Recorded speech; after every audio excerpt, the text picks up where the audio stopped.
নমস্কার বন্ধুরা, এখন আমরা ইতিমাদ-উদ-দৌলা সমাধিতে এসেছি।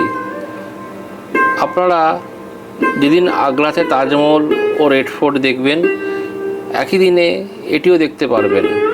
এখানে টাইমিং হলো সকাল 6টা থেকে বিকেল 6টা পর্যন্ত।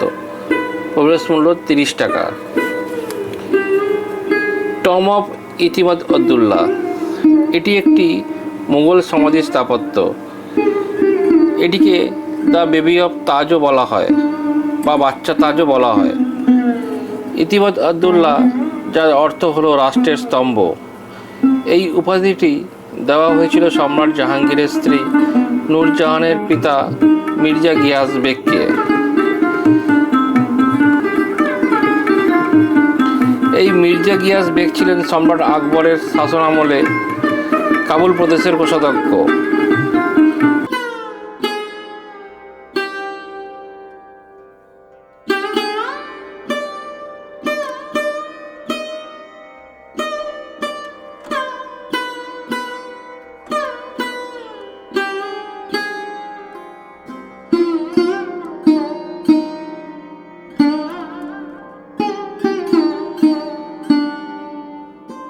দেখুন, মাঠের মধ্যে কি সুন্দর বাজ পাখি ঘুরে বেড়াচ্ছে। জানি না বাজ পাখিকে এর আগে এরকমভাবে কোনো মাঠে চড়ে ঘুরে বেড়াতে দেখিনি।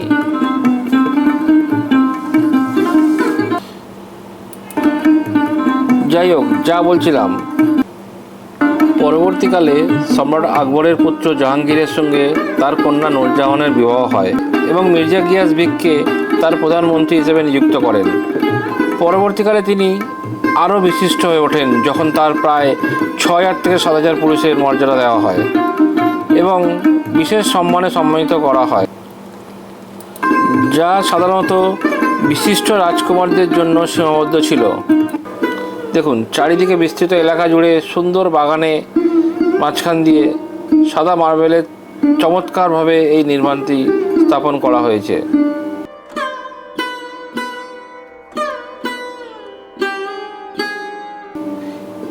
এই গেট দিয়ে আমরা প্রবেশ করেছিলাম। দেখুন, চারিদিকে এরকম গেট আছে 4টে, কিন্তু মূলত সবকটি গেটই বন্ধ। এই গেট দিয়েই প্রবেশ করা হয়। দেখুন কি সুন্দর নকশা করা, আগেকার দিনের তাজমহলের থেকেও সুন্দর নকশা করা এই দেয়ালগুলিতে।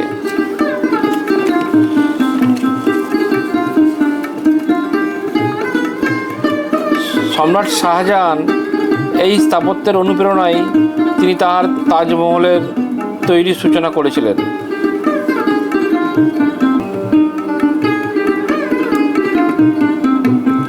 দেখুন চারিদিকে কি সুন্দর। আচ্ছা, আরেকটি কথা, এই মূল কক্ষের পাশের কক্ষগুলিতে নূরজাহানের সব আত্মীয়দের সমাধি করা হয়েছে।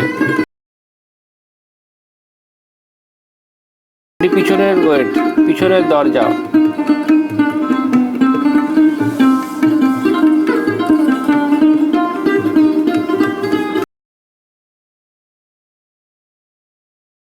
কি সুন্দর মার্বেলের কাজ করা, নকশা করা, যেটি আপনি আগ্রার তাজমহলেও দেখতে পাবেন।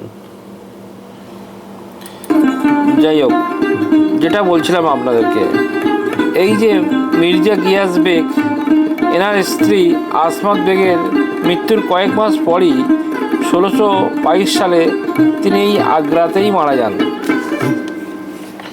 তার মৃত্যুর পরে তার কন্যা নূরজাহান 1622 থেকে 1628 সালের মধ্যে তার এই পিতামাতার জন্য যমুনা নদীর পূর্ব তীরে এই সমাধিটি তৈরি করেছিলেন।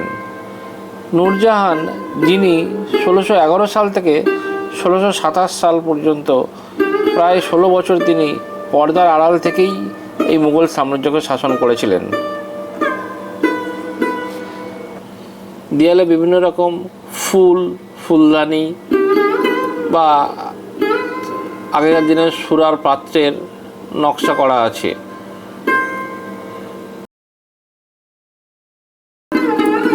এটি মির্জা গিয়াস বেগ এবং তার স্ত্রী আসমাত বেগের সমাধি।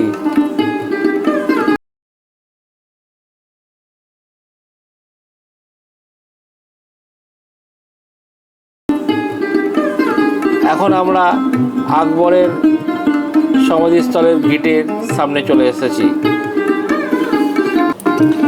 এখন আমরা সম্রাট আকবরের সমাধিস্থলটি ঘুরে দেখাবো।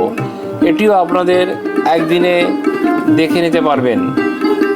টাইমিং সকাল 6টা থেকে বিকেল 6টা পর্যন্ত। প্রবেশ মূল্য 30 টাকায়। এখানে একটি ফলকনামাতে লেখা আছে আকবর টম্বস, এদিকে কাজমহল এবং এদিক দিয়েই বেরিয়ে যাওয়ার গেট। এটি উত্তরপ্রদেশের সিকেন্দ্রাতে অবস্থিত। প্রায় 119 একর জমিতে আকবরের পুত্র জাহাঙ্গীর দ্বারা নির্মিত হয়েছিল। দেখুন কি সুন্দর ফুলের গার্ডেন। আপনারা ভালো করে এই গেটটি লক্ষ্য করবেন। দেখুন এই গেটের সামনে একটি ছোট গেট করা আছে, যে গেটটি এই কারণেই তখনকার দিনের লোকের করার যে কারণটা বা উদ্দেশ্যটা ছিল যে যখনই সম্রাট আকবরের সমাধিস্থলে কেউ আসবেন এই ছোট গেট দিয়ে প্রবেশ করবেন এবং মাথা নত করে আসবেন। দেখুন কি সুন্দর ডিজাইন করা এই আকবর স্টম্প বা আকবরের সমাধি। এটি উত্তরপ্রদেশের সিকেন্দ্রাতে অবস্থিত। প্রায় 119 একর জমিতে তার পুত্র জাহাঙ্গীর দ্বারা নির্মিত হয়েছিল। আকবরের সমাধিস্থলটি হল তৃতীয় এবং সর্বশ্রেষ্ঠ মুঘল সম্রাটের সমাধিস্থল। সম্রাট আকবর জীবিত থাকাকালীন তার শেষ বিশ্রামের জন্য এই স্থানটি নির্বাচন এবং তার সমাধি স্মৃতিস্তম্ভ নির্মাণ করেছিলেন। পরবর্তীকালে তার পুত্র জাহাঙ্গীর সম্পূর্ণ নির্মাণ কাজ শেষ করেন। এটি মূলত লাল বেলে পাথর এবং সাদা মার্বেল দিয়ে নির্মাণ করা হয়েছে। চারিদিকে তালের বাগান, চারিদিকে সারি সারি তালের গাছ। দেখুন আপনারা সামনে দেখতে পাচ্ছেন এখানেই সম্রাট আকবরকে সমাধিস্থ করা হয়েছে। এটি অ্যাকচুয়ালি 5তলা বিল্ডিংয়ের মতন দেখতে লাগছে, যার উপরটা সম্পূর্ণ সাদা মার্বেল দিয়ে তৈরি করা হয়েছে। আকবরের সমাধির চারিদিকে গেট আছে, যার মধ্যে দক্ষিণ গেটটি হলো একমাত্র প্রবেশপথ। এই গেটটি সম্রাট আকবর শুরু করলেও পরবর্তীকালে সম্রাট জাহাঙ্গীর এর নির্মাণ কাজ সম্পূর্ণ করেন। এই জন্য এই গেটটিকে জাহাঙ্গীর গেটও বলা হয়ে থাকে।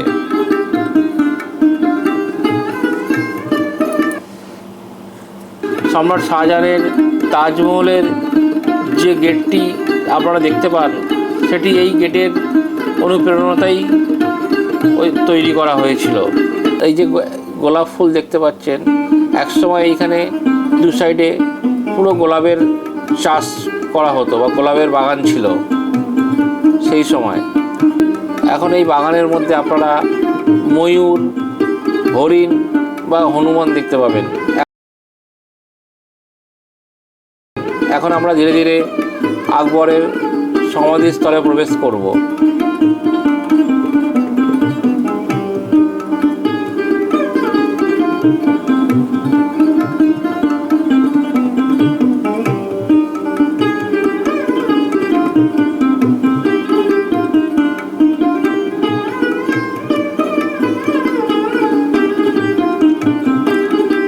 দেখুন সামনেই সম্রাট আকবরের সমাধিস্থলটি দেখা যাচ্ছে। এই যে সামনে যে লণ্ঠনটা দেখতে পাচ্ছেন, এটি আগে সোনার বা গোল্ডের লণ্ঠন ছিল, যেটি ইংরেজরা চুরি করে নিয়ে গিয়েছিল। পরবর্তীকালে এটিকে তামার একটি লণ্ঠন লাগানো হয়েছে। এই যে সম্রাট আকবরের সমাধিস্থল। দেখুন ময়ূর ঘুরে বেড়াচ্ছে, যেটা আমাদের আগেও বলেছিলাম যে এখানে বাঁদর, হরিণ বা ময়ূর বা আরও বিভিন্ন রকম পাখি আমরা দেখতে পাই, নানা রকমের।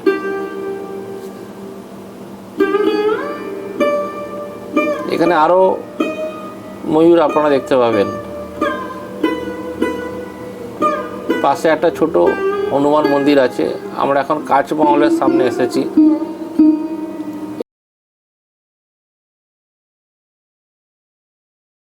এখানেও একটা আপনারা ময়ূর দেখতে পাবেন ভালো করে লক্ষ্য রাখলে দূরে। আমার এই ক্যামেরাতে সম্পূর্ণভাবে জুম করে তুলতে হয়তো অতটা ভালো ক্লিয়ারলি দেখাতে পারবো না আমার এই ক্যামেরাতে। দেখুন ওই যে ময়ূর হেঁটে বেড়াচ্ছে।